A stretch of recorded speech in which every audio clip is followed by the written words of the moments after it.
معزز ناظرین سامعین، السلام علیکم۔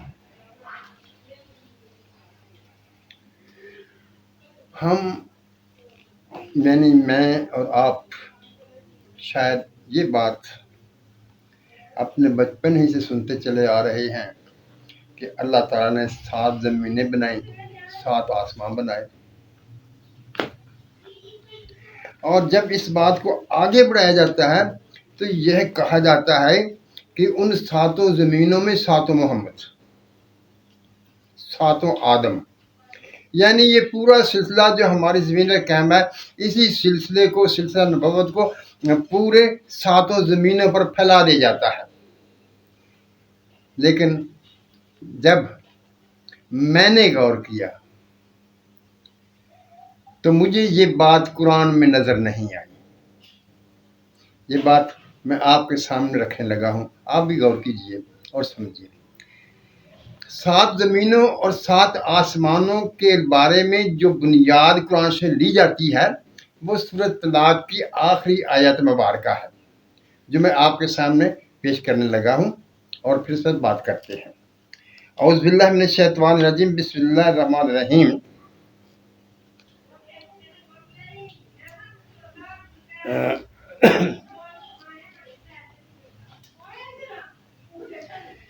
اللہ الذی خلق السماوات، اللہ الذی خلق 7 سماوات ومن الارض مثلہن یتنزل الامر بینہن لتعلموا ان اللہ علی کل شیء قدیر وان اللہ قد احاط بکل شیء علما۔ آئیے اس کا ترجمہ دیکھتے ہیں۔ اللہ وہ ذات ہے جس نے 7 آسمان تخلیق کیے، ومن الارض، اور زمین میں اس کی مثل، یتنزل الامر بینہن، اور ان کے درمیان سے امر اترتا ہے، لتعلموا، تاکہ تم جان سکو، ان اللہ علی کل شیء قدیر، کہ اللہ تعالیٰ ہر شے کی قدرت رکھتا ہے، ہر کام پر قادر ہے، وَأَنَّ اللَّهَ قَدْ أَحَاطَ بِكُلِّ شَيْءٍ عِلْمًا، اور بے شک اللہ تعالیٰ وہ ہے جس نے ہر چیز کا احاطہ کیا ہوا ہے، اسے ہر چیز کا علم ہے۔ اب یہاں جو لفظ مثلہن ہے، اس کو ملایا جاتا ہے خلق 7 سماوات، یعنی ادھر آسمان بھی 7 ہیں، اسی طرح جو زمینیں ہیں وہ بھی 7 ہیں۔ لیکن مثلہن یہ مؤنث لفظ ہے اور آسمان مذکر ہے۔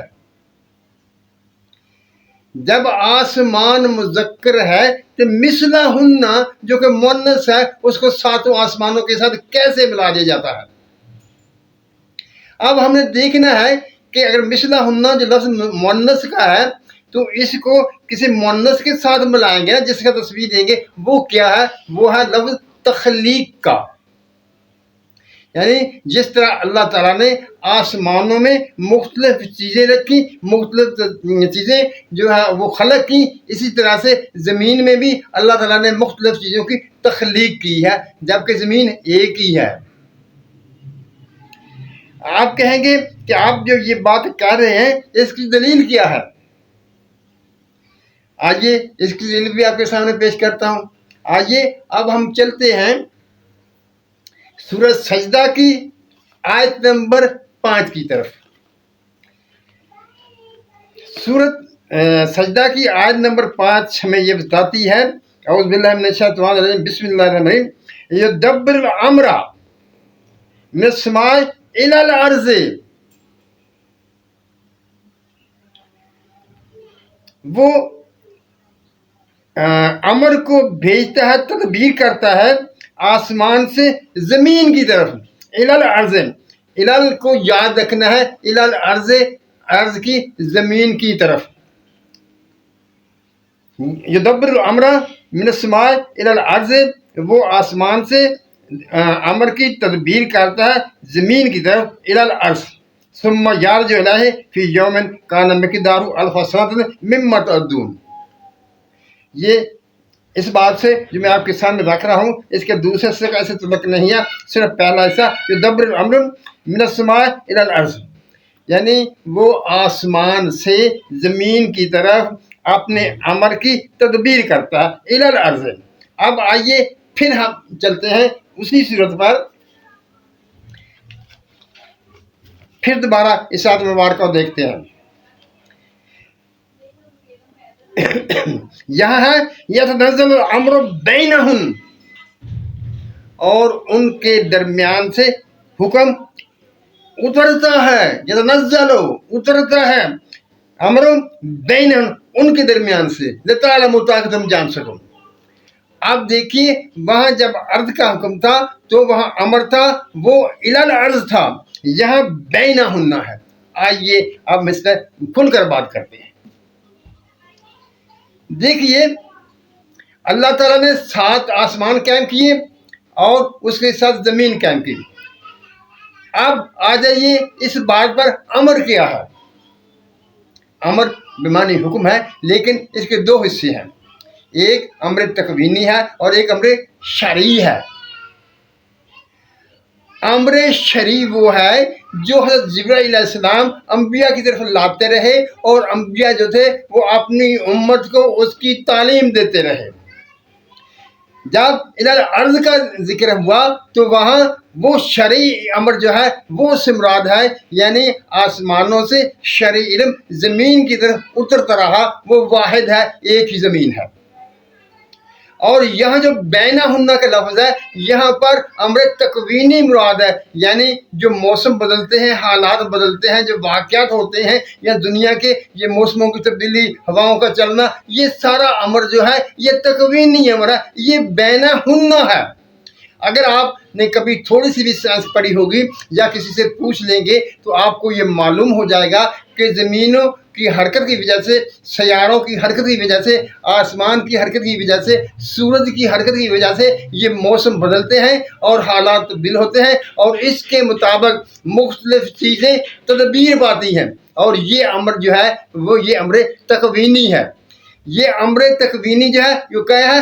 بینہن، یعنی ان کے اثرات کی وجہ سے، ان کی رفتار کی وجہ سے، ان کے چلنے کی وجہ سے، ان کی آپس کی نسبتوں کی وجہ سے یہ امر جو ہے یہ پورا ہوتا ہے۔ اور وہاں جو تھا سورۃ سجدہ میں جو تھا وہاں شرعی امر جو تھا وہ مراد تھا، یعنی آسمانوں سے جو حکم اترتا تھا وہ زمین کی طرف الی الارض تھا، اور یہاں بینہن ہے۔ بینہن کا مطلب یہ ہے کہ ان کے آپس میں ان کی رفتار، ان کے تغیر، ان کی آپسی کشش کی وجہ سے معاملات ہوتے ہیں، وہ بینہن میں آئیں گے۔ بات پر آپ نے غور کیا، یعنی جو شرعی علم تھا، جو تکوینی امر تھا وہ تو الی الارض تھا، لیکن جو تکوینی امر تھا وہ بینہن تھا، یعنی ان کے درمیان سے کیسے ہوگا؟ یعنی ان کے آپس کے تعلق کی وجہ سے، آپس کی نسبت کی وجہ سے، آپس میں ایک دوسرے پر مقناطیسی اثرات کی وجہ سے جو ہوگا وہ امر تکوینی ہوگا۔ جب یہ بات ثابت ہو گئی کہ شرعی علم تو ایک زمین پر اترا، اور امر تکوینی جو ہے وہ ان کے جو اللہ تعالیٰ نے یہ آسمان، سیارے، 7 زمین پیدا کی ہے، ان کے درمیان اثرات سے جو چیزیں پیدا کی ہیں ان کی آپسی تعلق کی وجہ سے جو امر پیدا ہوتا ہے وہ بینہن کے ذریعے ہوتا ہے۔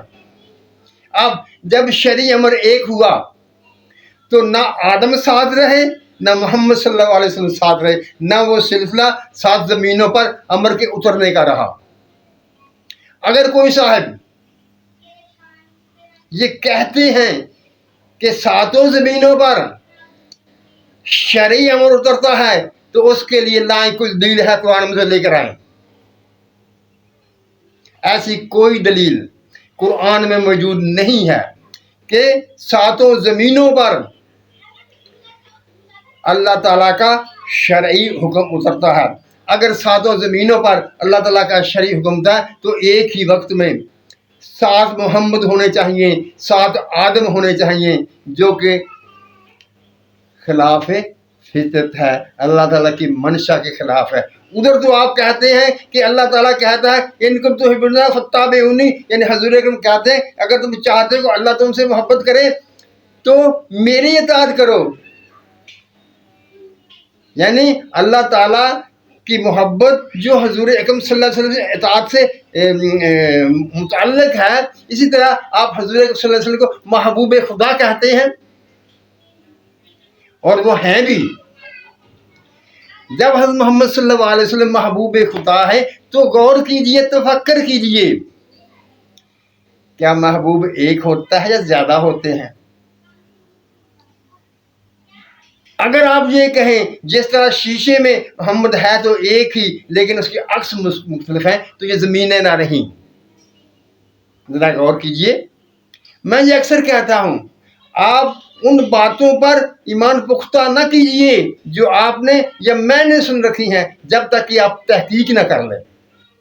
تحقیق کرنے کے لیے آپ کو قرآن سے چمٹنا پڑے گا، قرآن ہی میں رہنا پڑے گا، قرآن ہی کو پڑھنا پڑے گا، قرآن ہی کو سمجھنا پڑے گا، عربی زبان کی گرامر کو دیکھنا پڑے گا.